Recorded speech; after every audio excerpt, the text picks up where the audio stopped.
All right. Hello, everyone. This is Dwight Woods, the Jeet Kune Do Rebel, and welcome to the Jeet Kune Do Dialogues episode number 157. As you guys are logging in, if you'd be kind enough to say where you're logging in from, hit the like button and continue to do so throughout the dialogue. If you're catching the final edit video over on the YouTube, please be sure to like, subscribe, and hit the notification bell as well. If you enjoy my work and you'd like to support the program, please visit jkdrebel.com, click on the Rebel Gear link, and check out what we offer. But of course, the best thing you can do is to share this video and spread the word about the Jeet Kune Do Dialogues. Okay, so I got to tell you about my dialogue partner today. So this is a guy that I have seen over a number of years when I go up to Atlanta for the Southeast Conference, as we used to call it. I think it's now called Train with the Masters. So he's either always on camera, right, working the camera, or he's assisting Sifu Francis Fong.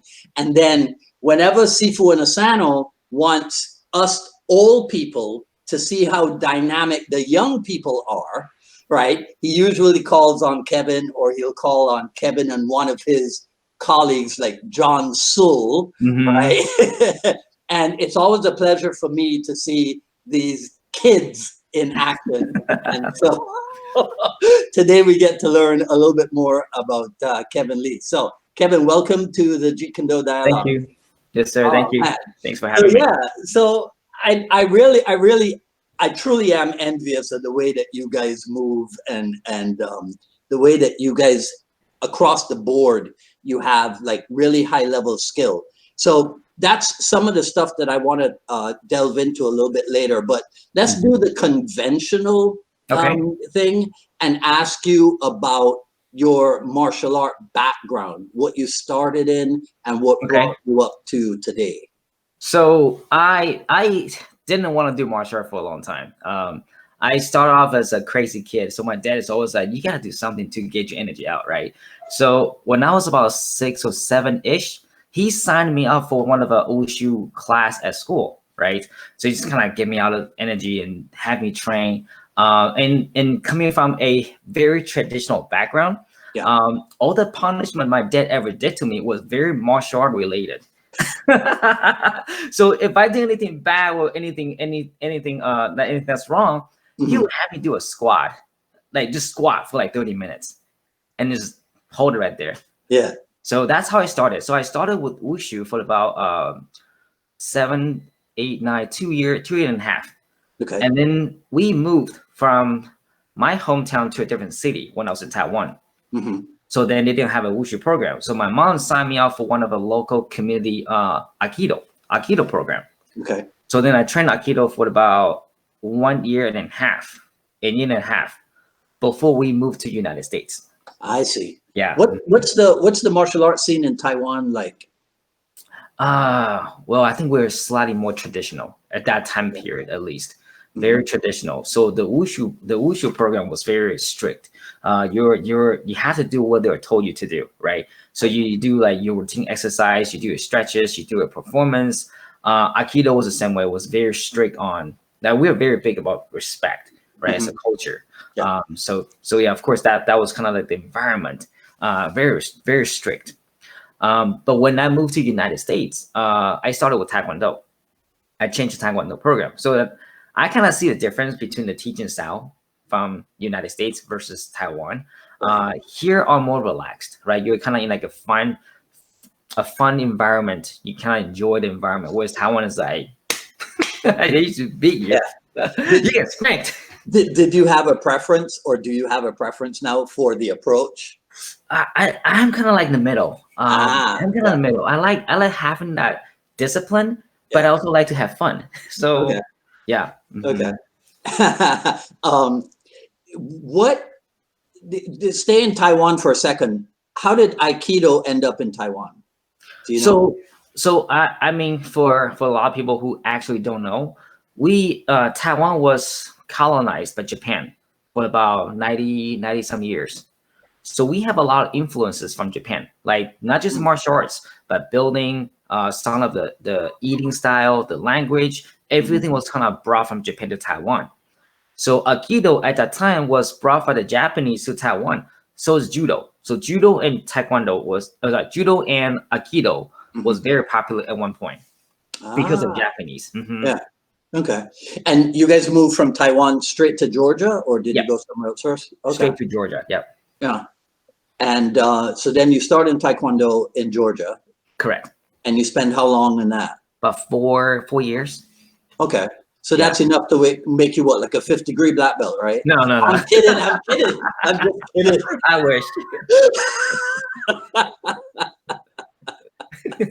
What in your martial art practice today? Somebody says, okay, so you started out in wushu, and then you went to aikido, and then you went to taekwondo. What of those martial art elements do you retain in any way today? Anything? Flexibility. Flexibility is a big part because wushu. I mean, I usually make it kind of like a excuse. The reason I'm short because of wushu. Because all my cousins are really tall. They're they're like 5'11", 6'4", and I'm like one of the shortest. I'm like, what happened? Sometimes I kind of blame wushu for stretching me over time because we were forced to stretch all the time. But I don't care, short, tall, or whatever. It does not seem to have held you back. My wife is taller than me. It does not seem. I love this picture. Thank you. It looks to me like a restaurant that's across the street from where you guys are at the Francis Fong Academy, but I'm wrong. I know I'm wrong. So that's actually taken in Taiwan. Yeah, well, it's one of a very old building, and they kind of turned that into a bookstore. Nice. And, we really like that place. Nice. Yeah. Okay. So you and your wife like bookstores. We just like everything because we kind of set up a day for an outdoor photo shoot. The photographer actually took us there. I see. Yeah, I see. Okay. All right. So then you're not the stereotypical bookworm that kids from your culture are supposed to be, huh? No, I mean, you're a rebel. Well, if you grow up in an Asian household, right, you're gonna hear two things. Okay, you're either gonna be a doctor or a lawyer. Yes, sir. And my mom's like, "You should be a lawyer." I'm like, "No." Yeah. And in her defense, because I think I like to argue with her a lot, like debate.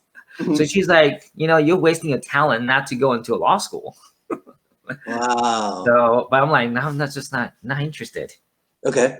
But you did go to school. I mean, you're not that much of a rebel that you didn't go to college. No, I did. I graduated college too. Okay. Well, all right. What did you study in college? So take it back. I didn't know what I want to do, right? So my mom was like, "Yeah, go into medical school or law school." But I was like, I like chemistry. I also like biology, but I also like designing things, right? So I decided to kind of put them together, right? Okay. So I have two majors. I had a biochemical engineering, and then I have a graphic design background. But then I only end up graduating with one degree, which is the design degree. I didn't fully finish the biochemical engineering. I know my mom was like, "Why?" I was like, "I don't see myself doing engineering for this as a career." Right. Yeah. What did you see yourself doing? I see myself more of a business guy because I am very into business, and I am very grateful for what Seafoods kind of provide me in that sense of like environment. Because upon graduating, I actually worked for a design company for a while, right? And then Seafoods was like, "Hey, why don't you work for me full time? You get to learn business and you love martial arts." So I was like, "Yeah." So I dive into it. I think that environment kind of sets me off to, wow, there's a lot of stuff I don't know when it comes to customer relationships and dealing with marketing and dealing with how to increase your revenue and such. So I really like that aspect of like environment. Yeah. See, that's one of the things, again, that I admire about your generation, because us old guys, we used to struggle for a very long time about the business aspect of martial art. You guys just came in and were like, "Oh yeah, sure, I'll do it." Right? Okay, so that does actually answer one of my questions, which was whether or not you were full-time at Mhm. Francis Fong Academy. Okay, Yes. so you're listed as the technical director Correct. for both FFA and for FFIA, Correct. right? Correct. Okay, Yes, sir. so in what ways are those two jobs the same, and in what way are those two jobs different? Oh wow. So I guess so for the academy, I'm kind of like because right now Steve was only focused in teaching on Wing Chun, right? Okay. Simo is kind of like because she has Katie, so she's not always there. Right. So I'm kind of like helping to make sure this the academy is running smoothly, right? Just kind of oversee the office work, make sure like all the guys are kind of like doing what they're supposed to do with the phone calls, the emails, follow up students and making sure like the delinquent for the payments and such, right? And of course, my main job at the academy is oversee the program, making sure all the classes are filled, right? Like teaching schedule wise, student wise, and such, right? As far as for the association goes, my goal for the association is my technical job is to kind of oversee the computer side, like the server side, the graphic, the computers, programming and website and video editing. Okay. Yeah. Yeah. Well, I mean, I sometimes from the amount of stuff that I see, I think you must walk around with a video camera all the time. I usually do. Yeah. All right. And I was thinking that outside of Simo Paula Inosanto, Mm-hmm. FFA probably has the biggest library of Dan Inosanto video material. I would probably assume so. Right? Yeah. Yeah. Mhm. Because okay, so now I don't think you were around in 1993. Mhm. Actually, it's either 91 or 92 when I went to my first Southeast conference. So when did you start with Sifu Francis? I started in 2006, Okay. 2005, 2006-ish. Okay. All right. Yeah. So now let's backtrack. When did you move to Georgia? I moved to Georgia in 2000, beginning of 2001. Okay. All right. So what were you doing martial art wise for those 5 years? Just the Taekwondo? Taekwondo, just Taekwondo. So how did you find Wing Chun and Sifu Francis? So funny story. Sifu's old school. I don't know if you remember back in Norcross, the one down in the basement. Uh-huh. Uh-huh. Yeah. So I live across the street. I live across the street from that school, right? Did you go to that high school that's down the street? No, I cross county. I was doing a cross county thing. Because we Ah. moved twice, right? When we moved over here, I was staying with my uncle, right? Okay. We stayed with my uncle for like half a year. Okay. And when we moved out, my mom was like, there was no reason for you to kind of change your high school and middle school, right? I was in the high school actually. So I was like, I didn't want to change high school because I made friends and I was like, I didn't want to move. So my mom was like, I'm going to offer you, I'm going to drive you over there to a different county every single day. Yeah. Mm-hmm. Wow. So every day when we drive to school, I will see this sign says Francis from martial arts, Francis from martial arts, right? And one day I was like, hey mom, I think I want to try it out and see what it looks like, right? Mm-hmm. But I can tell you that I can't find a school. I remember the first day I walked into it because I walk over there. I can walk there in like 5 minutes, right? Right. So I walked over there and I was like, where's the school at? I can't find it. I see a Chinese restaurant, I see a fitness center, but I don't see a martial arts school. So I was kind of struggling. I was like, maybe they closed down the school. Yeah. I couldn't find it. So then one of the students actually walked by. I was like, hey, where's the school? So he was like, there was a stair all the way around the building. Yep. And then you had to take that stair going downstairs. Yeah. Yeah, that's how I found it. Oh man. Yeah. I remember the first time I walked in to that school, Mm-hmm. I was like, yeah, they did this right. That was a great design. Yeah. Right? That was a great design. I mean, the current school is not bad, but I prefer the layout of that. I do too. School, I do too. Mm-hmm. Right? Yeah. I agree. Okay. So that's where you started. All right. So how long did it take before you were invited to go full time? Oh, wow. To full time? Not until I graduate college. Okay. Yeah. hmm Okay. Yeah, Nice. like maybe like right as soon as I after graduate college, maybe like 6 months to a year. Mm-hmm. And Sifu still will make me an offer. Say, what do you want to go in full time? Because Okay. I actually worked for them part time throughout high school and college. Then they were like, why don't you go in full time? Yeah. And weren't you teaching Wing Chun at a fitness center at one point? Yes. So when I attended the University of Georgia, right? So when I was going there, I found a way to get into the fitness program. So what I did was I submitted my resume. And I was like, hey, give me some time to introduce myself, and then let me demonstrate the martial arts. Okay. And I can assure that you guys will like it. So they actually offered that as a program at their at the sports center at Mhm. UGA. So yeah, I taught there 4 years for JKD, Kali, and Wing Chun. Ah, Yeah, yeah, very and make smart. some money for college. Right. Very smart. Yeah. Okay. All right. Do you remember your first visit Yes. to Yes. FFA? Yeah. Yes. All right. I Tell me that remember story. very well. Yeah. Because I know for those who know seafood, and then my first class was Wing Chun, right? Because I was like, hey, Wing Chun sounds really cool. What is it, right? I remember that day seafood was doing trapping. I was very fascinated by how fast his hand was. Yeah. Just the speed of the hand, right? Yeah. And he started doing that energy work. And I was like, whoa, what is this? I think that was mostly the reason why it kind of draw me into Wing Chun with seafood. Uh-huh. Is the weight of a connection that he's able to establish with the body Right. very quickly. Yeah. Yeah. Have you ever done trap in hands with Sifu Dan? Like he traps my hand. Yeah. Yes. Is there a difference in feeling? Oh, how do I put this? A Yeah. little different. I would say like Guru Dan is very direct with his like energy, right? He's very control and center. Sifu kind of does a drawing to your body. It's really hard to explain. Mm. Yeah, Sifu like to say you off balance, but Guru Right. tracks your line.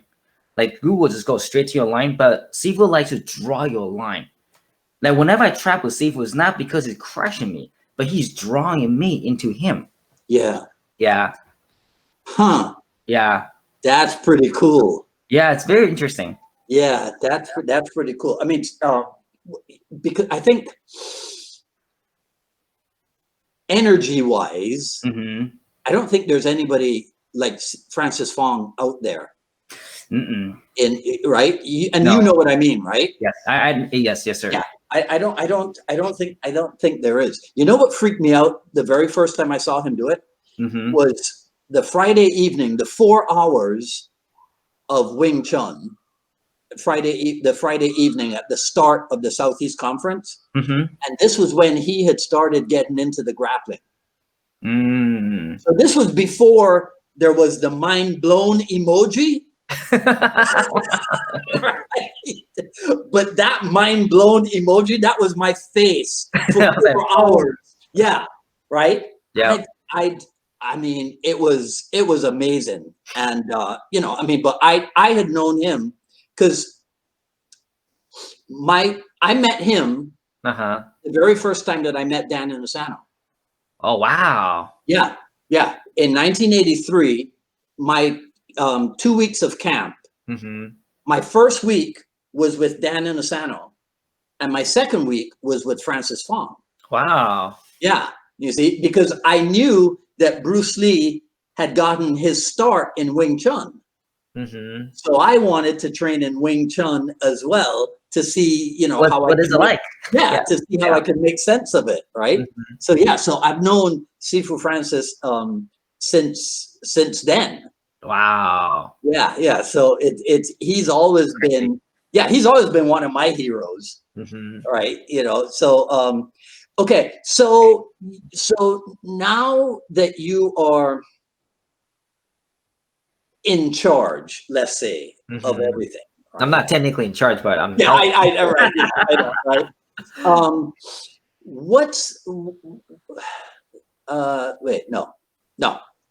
We'll get to that. Let's Okay. go back to your early days when you first started. Okay. So the first class was trapping, and he blew your mind, just like he blew mine as well. Mm-hmm. And that's what convinced you to start Yeah. training. Mm-hmm. Okay. But did you know at that time there was more to FFA than Wing Chun? Mm-mm. No. No. You Well, did? actually, no. Sifu actually told me to do something else besides just Wing Chun. Uh-huh. So, because I was in high school, so my time was kind of limited between. I'm trying to balance between schoolwork and, of course, training. Okay. So I started off doing Wing Chun and Kali, Okay. and that was my main two focus at the same time. Right. Yeah. Okay. And you didn't question it or anything? I was kind of like the older, Asian dudes. Like, it's like you told what you're supposed to do. Right. Whatever they told you to do, you do it. Okay. So I was like, okay, I'll do it. Okay. And what did you think of the Kali? I loved it. It's Yeah. I really love Kali. I see Kali the same way I see Wing Chun. It's all about controlling and monitoring, and it's very interesting because what Sifu's always taught us is that it's like weapon and empty hand. It's not. There's no separation. It's just only the exchange into the body. But if you can understand your empty hand, you should understand weapons, and same goes with the weapons. That goes to empty hand. Mm-hmm. So I always found it kind of fascinating to kind of train Kali because it's very similar to Wing Chun where the body moves, with a few exceptions, of course. But Right. as far as for the feeling goes, you're not feeling just with your hand, but you kind of feeling with your weapons. Mm-hmm. Yeah. I have from back in 1983, I have a picture of Lun Sin, who was Sifu Francis's assistant 30-something years ago. And it's a picture of him standing like this, right? And he says to me, he goes, "The triangle is my life." Yeah. Right? That's it. So years later, right, I remember him saying that the Wing Chun triangle is his life. And then I'm thinking, well, the triangle is like the life of Kali as well. So there's got to be something there, right? Yes. Yeah. And Sifu talk about triangle all the time. He's always talk about triangle. Yes, all the time. All the time. So if somebody tries to argue with you that, well, no, Wing Chun is Wing Chun and Kali is Kali, how do you argue? I'm just telling them that you're entitled to your own personal opinion. I don't spend time to argue with people. I used to do it though. I used to tell people, I was like, no, this is a way, you should think. But then it gets to a point, it's like, people's not gonna listen to you. That's very true. They have their own specific mindset. So I'm like, there's nothing I can do to help to kind of convince you that I'm right or you're wrong. You know what I'm saying? So instead it's like, do you. Do you remember when you first met Sifu Dan? Yes. When was that? That was there was a same year. It was like, I think it was one of the last camp that we actually called the Southeast Conference. Yeah, that was the very last camp that we called it that. And then, I did with Guru, and I was like, I have to say this too, but it's kind of funny because with Sifu and Ajahn Chai, they kind of have like, because they were immigrants, right? So I'm kind of like, okay, yeah, great. They have like similar accent. I can understand. When Guru didn't first talk, I was shocked. Boom, mind blown. I was like, he has no accent. I was more fascinating by the way he talks versus the way he demonstrates. I was like, whoa, that blew my mind. Right. And my expectation of Guru was like, okay, I'm ready for whatever accent he was about to, to give. Yeah. But then he was speaking perfect English. Okay. Yeah. Was it Joel Clark that was assisting him your first seminar with him? What's that? Was it Joel who was with him? Yeah. Okay. So you've known him since day one too, huh? Yes, sir. Yeah. Yeah. That guy is a character, isn't he? Yeah. Super funny. All right. So, and Ajahn Chai. Yes. When you first met him? Same day. Same day? Yeah, same day as Guru, because I did both the Kali JKD and then the Muay Thai. Okay. But you had been introduced to the Muay Thai at the school before Ajahn Chai, right? Yes, sir. So you knew what to expect? Yes. Okay. All right. Well, I wasn't expecting that hardcore of, A little different. Right? A little different. Yeah, yeah. It's kind of like, it doesn't matter. I tell people all the time, I go, look, Muay Thai, even if you do it in slow motion, it's Mhm. still going to be rough, Yes. right? Even Yeah. if you do it in slow motion. Okay. Mhm. So pretty much everything that Sifu Francis has brought to FFA, you have pretty much trained in, because do you have your black belt in BJJ, or are you still a brown belt? No, I'm still brown belt. You're still a brown belt. Still Okay. All brown right. belt. Yes, sir. And it's pretty much, was it Steve Grantham who introduced that program to Francis Fong Academy? So, Sort of. I honestly, like, we've been with so many organizations before, so like, but he was one of the main reason that we went with Professor Pedro Sauer. Okay. Yeah, we have been with so many people before. Not saying, it just, the program was going up and down a lot, right? Right. Because it's really hard for us to maintain a program where we don't have a black belt teaching constantly. Yeah. So when he was kind of coming back, because he kind of closed down his school, Mm-hmm. that's when we start having an actual black belt on the floor. Okay. Yeah, but Alan Baker was helping for a long time, even beforehand. Yeah. Okay. Yeah. Yeah. Yeah. I think that if one day if we sit down and we chronicle the lineage of Dan Inosanto and the lineage of Francis Fong, Mm-hmm. they'll be like twins. Yes. You know, You'll see a right? whole bunch of people kind of cross Yeah, together. yeah. There'll be a ton of people, right? So okay, now I want to ask you about that. So Okay. Wing Chun, Kali, Muay Thai, BJJ. You're also a level 2 instructor with CSW, correct? Yes, sir. Mm-hmm. Right. Okay. All right. So how do you make sense of all of those? What do you mean? Like, you mean? So I know that they're taught separately at the Mhm. academy, Yes. but do you have a personalized approach that you use for those 5 separate things to all make sense, like all at once? I do. Yeah. I tell all the guys who ask me certain questions that my foundation is always gonna be Wing Chun. Right. And not because I prefer Wing Chun or anything else. It's just Wing Chun makes the most sense to me when it comes to basic body mechanics. Ah. Mm-hmm. And I really like what Sifu says all the time is we don't look at Wing Chun as Wing Chun, right? We're not talking about traditional Wing Chun where you do a specific move as Wing Chun, but more so to understand the body physics, the timing, right? So when I kind of took that approach into my jujitsu, into my Kali, into my JKD, into my Muay Thai, and so of course the CSW. So I use the mechanics and stickiness to kind of help me to get better. Mm-hmm. Yeah. You see, now that's interesting, because when I talk to my students about Francis Fong, I tell them that he Wing Chunizes everything. Mm-hmm. Yes. See? Right? So and do you understand why some people have a hard time understanding that? I can see. Are you talking about just like with the way he explains? Yeah. Well, no. It's like people have a hard time realizing that a person's base could be in one art, Correct. but that doesn't limit them. Yes. You know, maybe so like I was telling you about the grappling. I recognized it as grappling, but it was all Wing Chun. Yes. Yeah.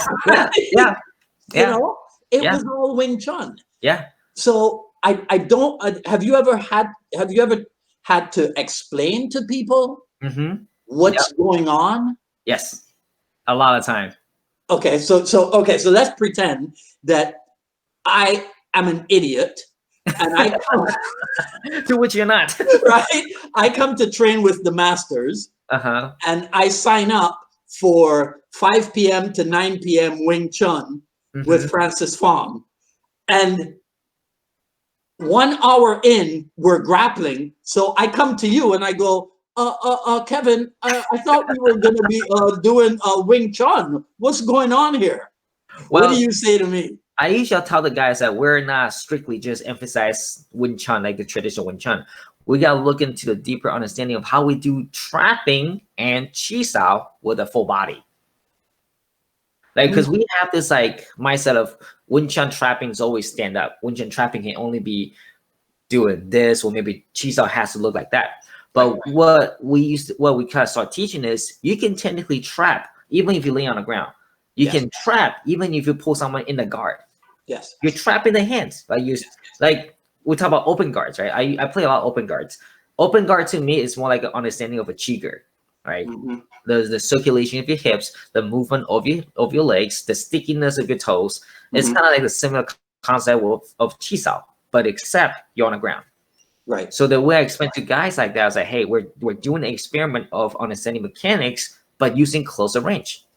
The concept and the connection, it is still based off what Steve was understanding as Wing Chun, not just the technique itself.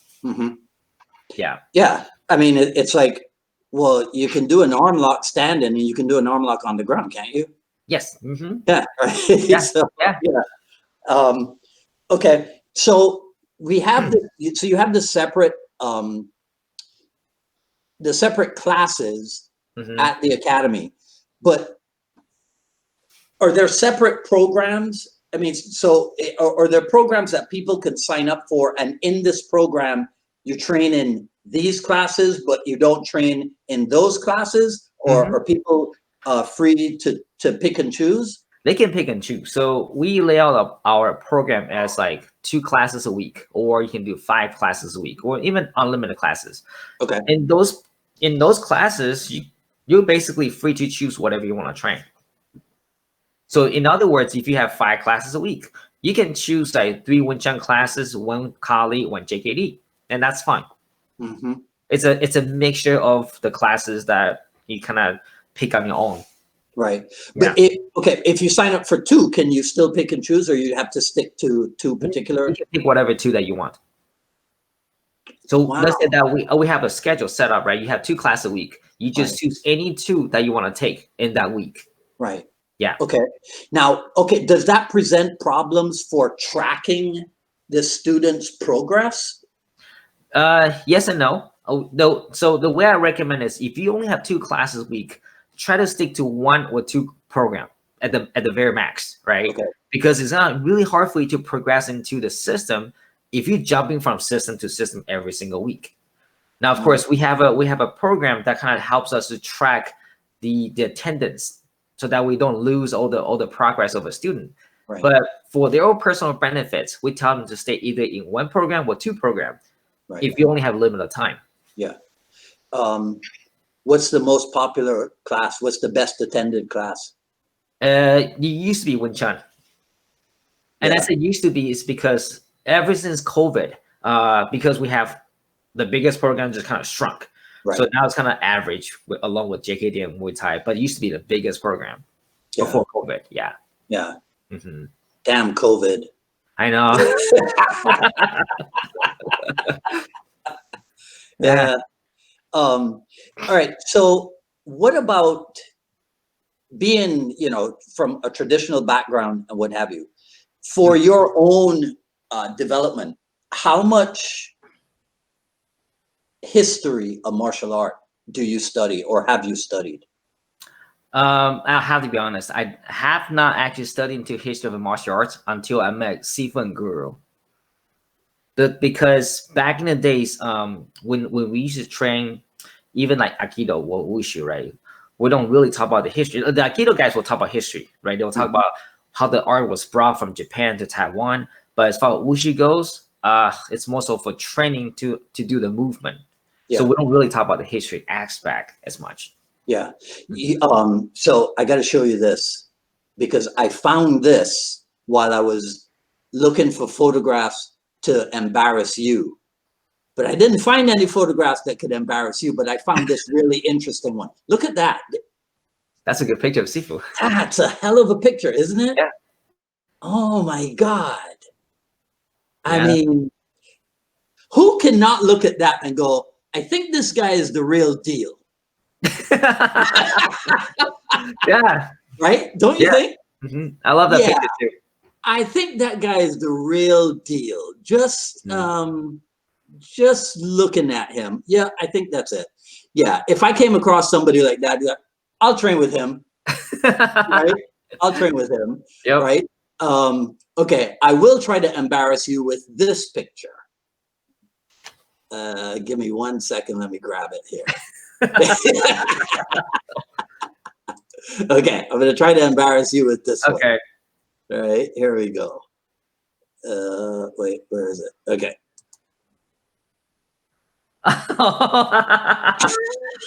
Oh man. All right. Now, I was a little bit confused because you know where I pulled this from, right? Yep. Okay. How should I put this? Or is there anything that you could tell me about that? Or because I don't want to ask you a question that reveals something that That's okay. people are not aware of.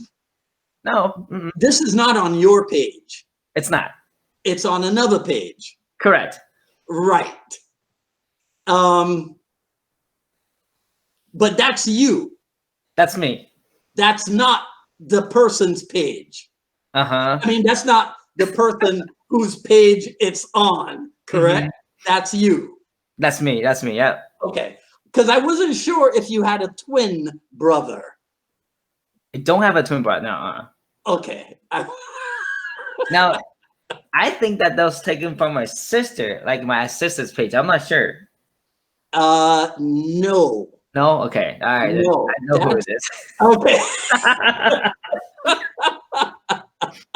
Right, but I don't want with my big mouth to be revealing stuff that I'm not. No, it's fine.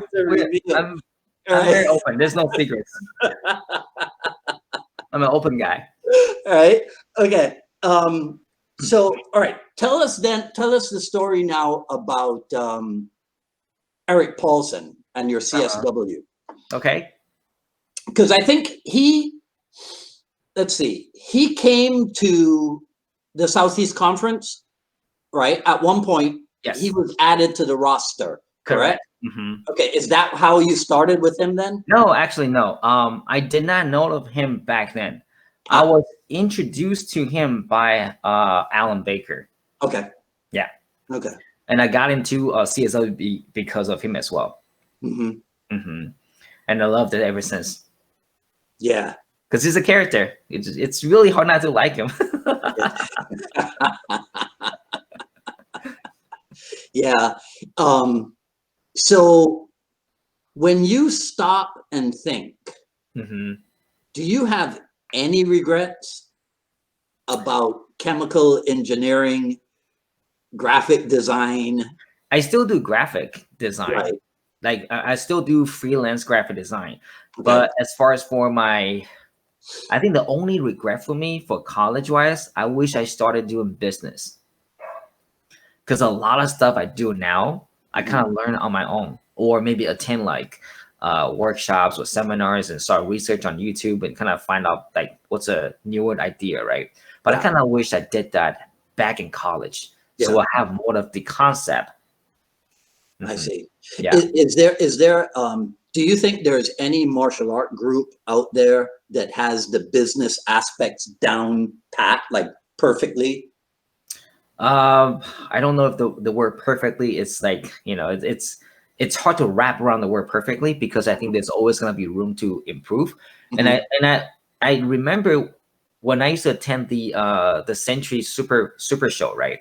Yeah. There was one speaker told us that we can repeat everything we do within 1 year, right?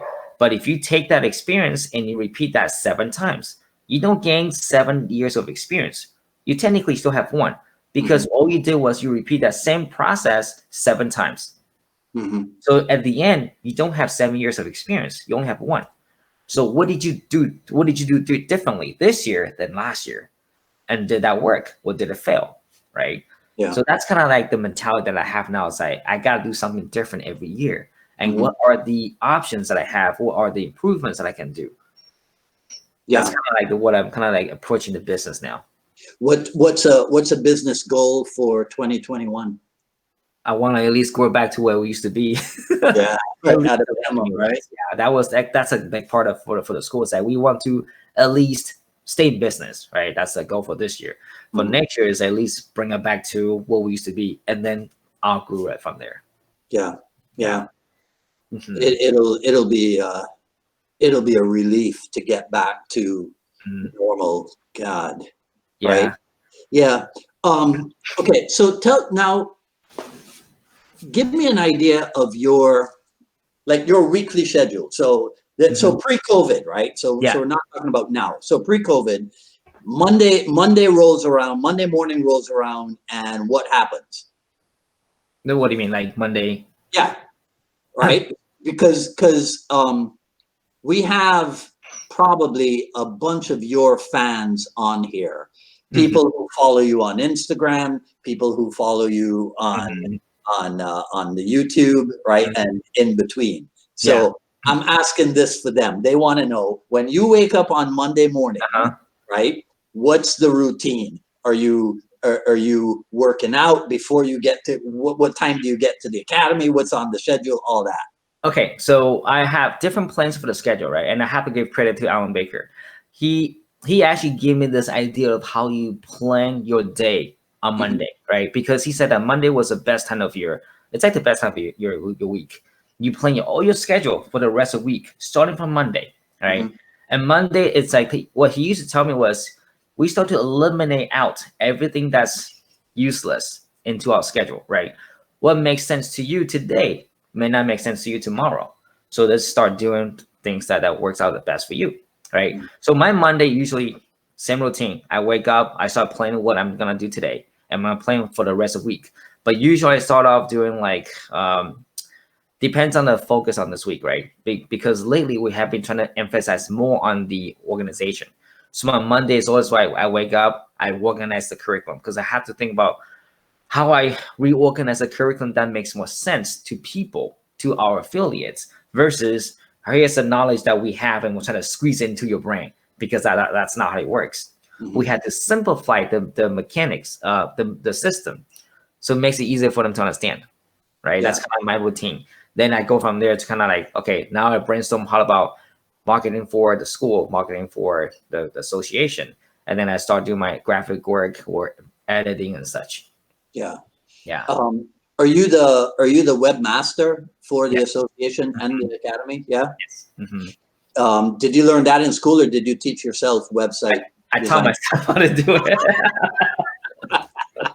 it. Thankfully you can't find it. If you ever found my first work after college, it's terrible. And so, because I still have it, I still have a copy of it, right? So sometimes I'll look back, I was like, "Ew, who did this?" what program did you use for your first? I used Wix. I used one of a pre-made website, right? Because I didn't know how to hate Wix. Yeah, but that was the only way for me to do it. I mean, our senior Chris Kent, his website is built off of Wix, and there's a couple of other ones out there, but I don't like it. I tried it. It's easier to use, right? It's user friendly. But unless you have a background in design or maybe like graphics, it's really hard to change things around. Yeah.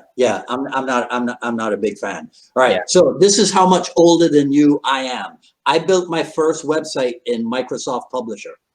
Wow. Yeah. I used that before. Right. Yeah.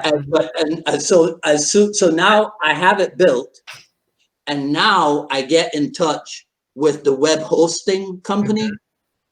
And they say, we don't use Publisher. So I go, really? They go, yeah. They go, you got to use Front Page, Microsoft Front Page. Front Page. So I rebuilt the website overnight. Wow. In Front Page. I taught myself Front Page that night. Wow. And rebuilt the website. Wow. When was this? This was 1997 or so. 97. Okay, yeah, that's about right. Yeah. That's when I started playing around with the Front Page too. Yeah. 98. So my URL unifiedmartialart.com is probably one of the oldest URLs out there.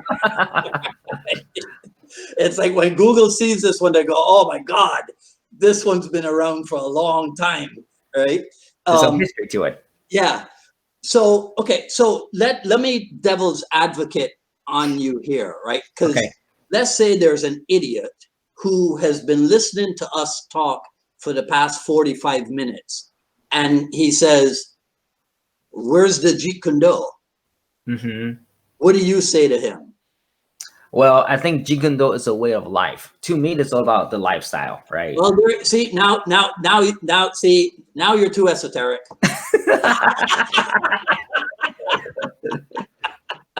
I can do some punch in the air. Yeah. Okay. So go ahead. So I think that to me, it's more of a personal philosophy, right? And I don't know how everybody will categorize Jeet Kune Do, right? But to me, it is like a philosophy of your life, right? Philosophy of your way you take things into you, and then start kind of like making them as part of you, and then improvement from there, right? To me, it's not about changing your lifestyle or change anything, right? I kind of get that concept from Sifu. It's like more of improving your lifestyle, improving of your skill sets, right? Versus changing your skill sets or changing this and change that. Improvement's probably a better word for me. Yeah, that to me is more like a JKD kind of like philosophy to me. And I guess everybody's a little different too. Depend on where you stand on the spectrum. Right. Mm-hmm. Do you get involved in the online Wing Chun discussions? Not as much. I like to read about it. I like to read about it, but I don't step in. Oh, okay. Yeah. I not anymore. So because of one of the programs that I'm working on, I'm dealing now with this. Listen to this one. Okay. If Bruce Lee had really understood Wing Chun, he would never have had to create Jeet Kune Do. You like that one? I don't know how I feel about it. Because like I said, it is all about mechanics to me when it comes to Wing Chun, right? Wing Chun may not teach you extension of certain things, right? Like Sifu will tell you this too. It's like he was introduced by many other great martial artists into grappling, right? So what he does is he'll watch how those guys do, like, talk about Sifu Laird, how so Guru Dan does it too, Professor John Jack Machado. There's like so many great instructors around him. So he said that to me, he used to watch those people grapple and he'll be like, that looks like Wing Chun. So he adapted Wing Chun technique into grappling. But if you actually look into the Wing Chun community, most people are like anti-grappling. They're anti-grapplers. You want to hear something? Yes. And actually, you can verify this probably. Ajahn Chai, his counters to the tie-up position are all from Wing Chun. I can see that. Yeah. I struggled to remember what he was doing until it hit me. And I go, look, he's using, right? There's one that goes like this. There's one that goes like this. Yep. They're all Wing Chun, Kevin. Yes, you're right. Yep. He has not been, people don't know how, how sometimes Ajahn Chai goes, I'm very sneaky. He's very sneaky. I had to tell you one thing. I remember one time he was at the seminar, right? We were doing something. I can't remember what we were doing, right? He's like, Kevin, put your hand out there. I was like, okay, it's so up. You know how he does like the boxing thing and he leans out the hand? As soon as my hand leans out, he just trapped my hand down. Yeah. And I'm like, yeah. I was shocked. I was like, what is this? He goes, you didn't know what's coming, did you? I was like, whoa. Where did that come from? he's too much. He Yeah. really is. He's too much. But so yeah, so this was probably a couple years ago when he was here in Miami doing the seminar. And all of a sudden I go, wait, it's Wing Chun. Yeah. And when I did that, I got it all. Mm-hmm. As soon as I did that, I got it all, right? Yeah. Okay. So now I'm going to give you the history test again. Oh. So I'm going to show you a picture and you got to tell me, wait, oh shoot, hold on. Okay. Wait, this is going to take me a little bit to pull it up. Hang on. I'm almost there. Okay, here we go. Not that one, not that one, this one.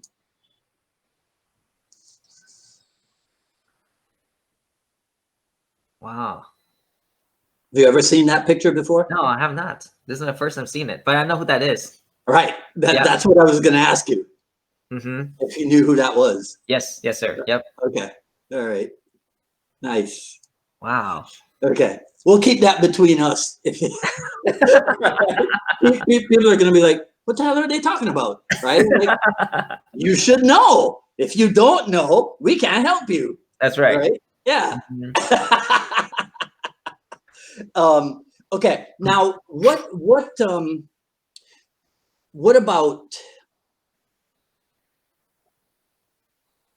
the history again? Okay. Right? Because to be honest, most of the people that I have had on the program, actually, that's not true. That's not true. Come to think of it. But a lot of people who have been on the program, I could say to them, "Oh, all right, I'll do it again. I'm going to show you something, right? Because I gotta find something that can embarrass you." You know, it's funny. I think ever since I started teaching kids class, there's not a lot of things can start embarrassing me because I start embarrassing myself in front of kids. Isn't teaching kids the best education? Yes. Oh my God! Yes, I love it. I love it. Mm-hmm. It's the best. Okay, yeah. All right.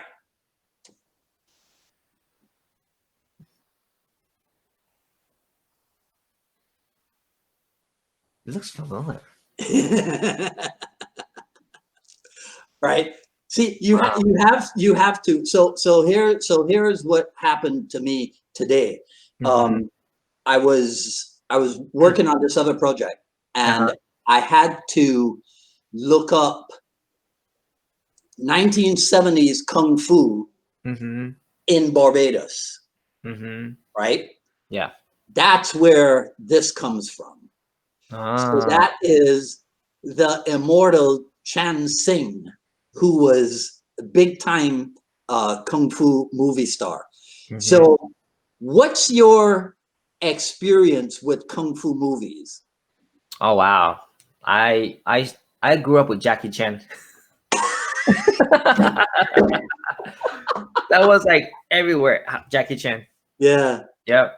Oh my God. From the drunken boxing, drunken master, the police stories. Yeah. I dropped Jackie Chan in about 1982. Oh, really? I couldn't deal with the kung fu comedy. I wanted the real kung fu. Yeah. So he was more a comedy guy. I think as a kid, it's like, whoa, it's so cool. No. Nope. I couldn't. I didn't pick him up again until whichever movie it was where Michelle Yeoh did the stunt with the motorcycle and the bus. Oh yeah. Mm-hmm. When I saw that, I was like, okay, I think I'll pay attention now. Right? So yeah. That's funny. But yeah, so I mean, it was just the introduction to the world of Chinese culture and Chinese art, and it was phenomenal. Okay, how many people at FFA know about Sharky's Machine? Oh man, I think all the inner circle guys know because it's actually on our website. But as far as the rest of the student goes, I'm not sure. No. Yeah, it's there's great stories coming from the movie set. Yeah, Yeah, y'all should have a movie night, and you should play the like little this. clips. Yeah, I think Bob has like the movies. Bob yeah, Burgie. Yeah, Burgie. Yeah, mhm. Bob Burgie has everything video related. He does. He does. Right? Yeah, he does. I remember when I heard about, because I think that movie is, so I met Sifu Francis in '83, and I think that movie was like '87 or Mhm, something, right? And I remember it wasn't until I got the DVD of it mhm. that I could see where because he's only in there for like 2 seconds, Yeah, yeah, yeah, right? yeah. Right? So you really have to know what Which to look for, frame to pick? Yeah. right? Yeah. With when the movie makers came to Atlanta a few years ago, did you guys get involved in any way? Seafood did. I Yeah. yeah, I didn't. I just went to a set with them. Kind of like see, oh, that's cool. That's it. I went to a set with them. That's about it. Yeah. Yeah. And they go, "Oh, are you his son?" That's what, right? No, actually, because we were there with Guru Jeff. Ah. So there was like, me, Seafood, Guru Jeff, I think was Oh, this was the seven, the Furious. What do they call it? Fast and Furious 7 or something. this is before, I think it was before the Fast and Furious. This is one of the Sleepless Night, I believe it was called. Okay. Jimmy Fox. That was one of a Jimmy Fox's movie. Ah. Yeah. Okay. Mhm. Yeah. Because I remember when Jeff came over to FFA during one of the Yes. Yeah. conferences, Mhm. right? That Yeah. was during the Fast and Furious. Right. Yeah. Yeah. Yeah. That's my boy. Mhm. He's another one that I really look up to, Yep. from just like from way back, Yeah. right? It's amazing. I saw, I think it was on your page, and I was looking for you, but I didn't see you in it. But it was a video um, from Sensei Paulson's, from his place. But tell us about your adventures in Los Angeles. Which one? I has the first time? Right? So yeah, because so now you've met Sifu Dan in Atlanta, right?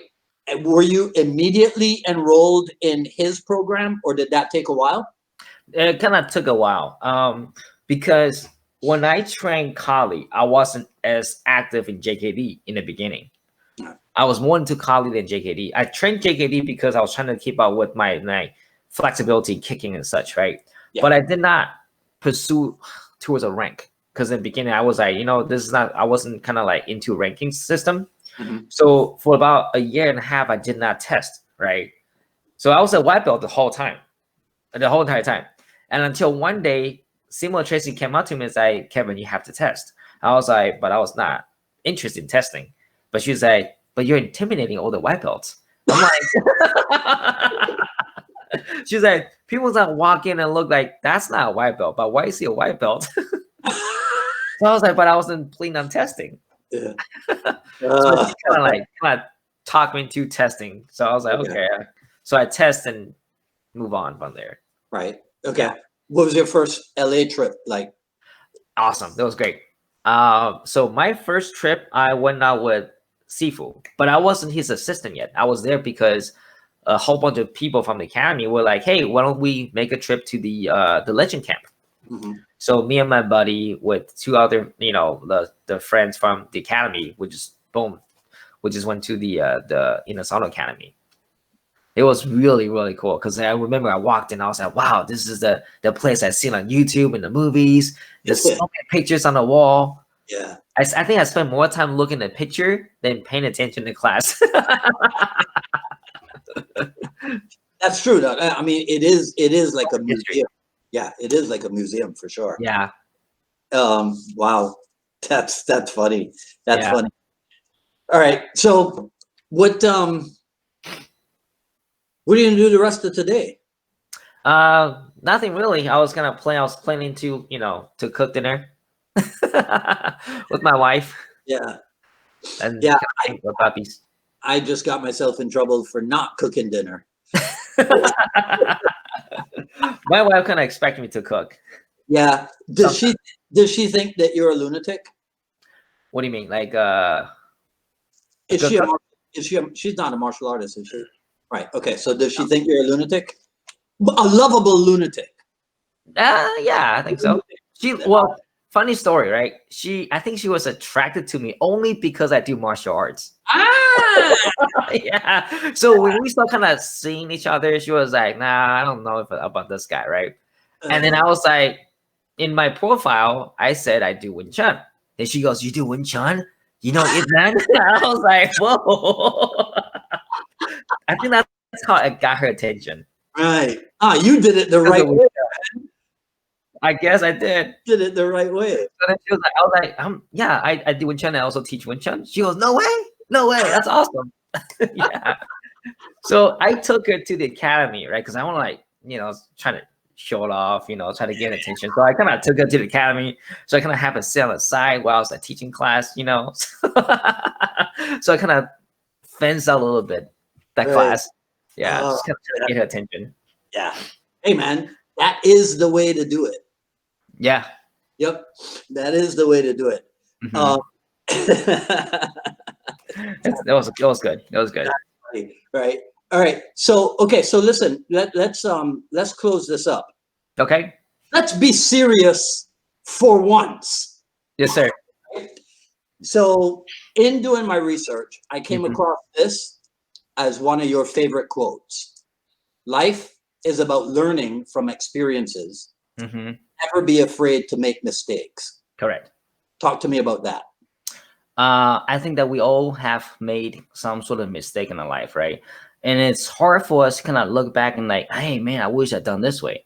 So to me, at one point, I was like that too. I was like, man, I was afraid to make mistakes. So I was very, very conservative on everything I do because I didn't want to step outside of my comfort zone. I didn't want to try, anything new as I know. I don't want to do it. Martial art kind of helped me to open myself up, right? And I always give my gratitude to Sifu because he was the one who was like, you gotta start teaching kids class. You gotta step out and teach, because by doing those things, you'll realize that how small you are, right? Because you're gonna understand that you haven't reached out to all the stuff that you possibly could do, right? Teaching kids helps me so much, right? Just teaching kids alone, and then you start teaching adults, you start doing this and doing that. So I think that we make mistakes as human beings, but don't let that mistake drag you down. We gotta keep moving forward, and of course, get better, better than ourselves from yesterday.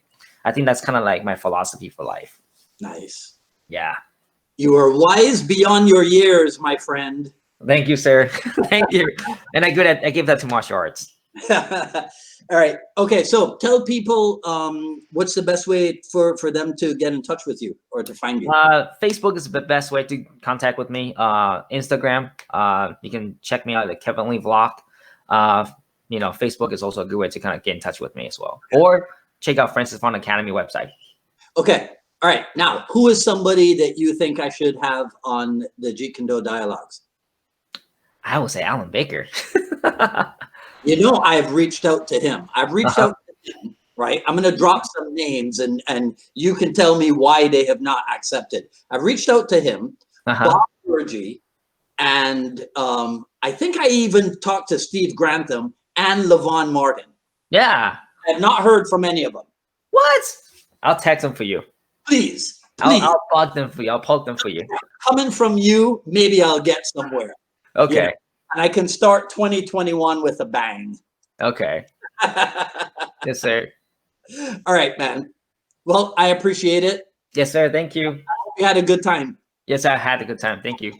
All right. Take it easy and give my love and regards to everybody, okay? Will do. Thank you, sir. Take care, bud. Yes, sir. Bye. All right. That was fun. I like these intelligent young kids. You know, the world needs more and more of them, right? All right, so that's it for today. Feel free, people, share, like, comment, ask questions. I'll go through everything probably tomorrow because I gotta teach a class in about half an hour. So I'll review everything later on. Follow me on Twitter at Dwight Woods and on Instagram at Dwight D. Woods. At ilovejeetkundo.com, the Quick Skills Series Volume 1 is still available. Next Friday, December 18th, we have another Jeet Kune Do Dialogues double feature. So we'll be on at 4 p.m. with Albert Grajales of Jeet Kune Do Puerto Rico. That's at 4 p.m. And then we'll come back at 7 p.m. So next week is all out of helter-skelter. 4 p.m. with Albert Grajales and 7 p.m. with Andy Wilson of MKG Seattle. Okay, so mark your calendars for next Friday, 4 p.m. and 7 p.m. And that's it for today. So I will see some of you next Wednesday for the I Love Jeet Kune Do broadcast and next Friday for Jeet Kune Do Dialogues double feature. All right, until then, this is Dwight Woods, the Jeet Kune Do Rebel, signing off. Yeah, it's warming up here in sunny South Florida again. All right, so you guys enjoy the rest of your weekend. Take care. Talk soon.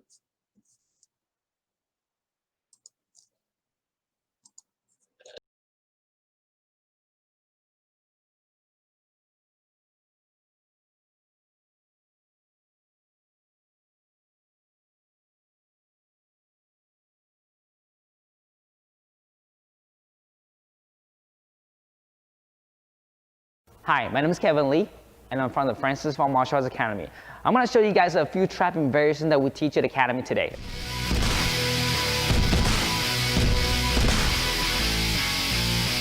Okay, so I'm going to borrow my assistant here. Anytime we put the hands on hand like this, we call that high reference position, okay? Wing Chun tradition will teach from a lot of trapping, a lot of chisa, and a lot of drill from this position. So what I'll do is I'm going to show you just a couple of variations that we do. So number one, I put my right hand forward. My partner will do the same thing. If I would trap his hand down and my partner does not respond, usually I will score. This can be a knife hand to the throat. It can be straight punch to the face. It can also be buji straight into the eyeballs. But we're gonna, for safety reasons, I'm gonna trap his hand. I'm gonna use the backhand like this, okay? My partner defends. As he defends, the second hand comes up. While he's defending, I do not want to track my hand back and re-attack. So instead, I let my bottom hand shoot right through. You'll notice I bring his hand together. So that was what we call trapping. It's not necessary me trap his hand together like this, but rather for me to cross his own center line. So while I have his center line crossed, I then continue to project my elbows forward. From here, I'm gonna re-trap his tapping position and then strike with the left hand. That'll be one. To follow up, I then take my right hand and sass out again. So again, this is one. That's two. This will be number three, and that'll be number four. Again, let's count this slowly. 1, 2, 3, and 4. My assistant can do the same thing. So Mike will be going 1, he goes 2, he then goes 3, he then goes 4. And you will notice that he's keeping this in contact at all times. So my turn, I go 1, 2, 3, 4. Now if you add a speed to this, usually it will trap like that. But however, if I show that to a student, normally they can't really see the positions. So again, number 1, number 2, number 3, and number 4. While they got 4 counts, let's take out 1 count. So now we'll go 1, 2, 3. You'll notice that this 1 count is missing. So I then skip 1 count. Notice my hand's different. There'll be number 1. That's number 2. That's number 3. That's number 4. That's 4 count. Let's make a 3 count. 1, 2, 3. We can then make a 2 count like that. And then finally, we have 1 count. And 1 count just means it's been flow. It's been non-stopped. There's no gap in between my strikes. So Mike will do the same thing. He then hit, open, strike, strike. I will do the same thing. I hit, open, and then strike twice. He hits, he opens, and he strikes twice. So again, for the drill, I trap the barrier down. I insert my tang sao. From here, I'm going to trap number 1, sa sao, and open sa sao right away. My hand never leaves out of contact. He does the same thing. 1, 2, 3, and 4. 1, 2, 3, and 4. Now, a lot of you guys will probably ask, Why do we do trapping? Trapping is an engagement between another position to another position. Most of the time, if a lot of us do striking. From a striking position, a lot of time we actually forget, oh man, I need to engage. So we teach trapping. You can take the trapping position into a grappling position. It's a body position. You can enter at any time, but this takes practice. So a lot of time we'll teach trapping into an entry and then a takedown. Okay, so that's a lot of time we'll use for trapping position into a takedown position or trapping to a boxing position.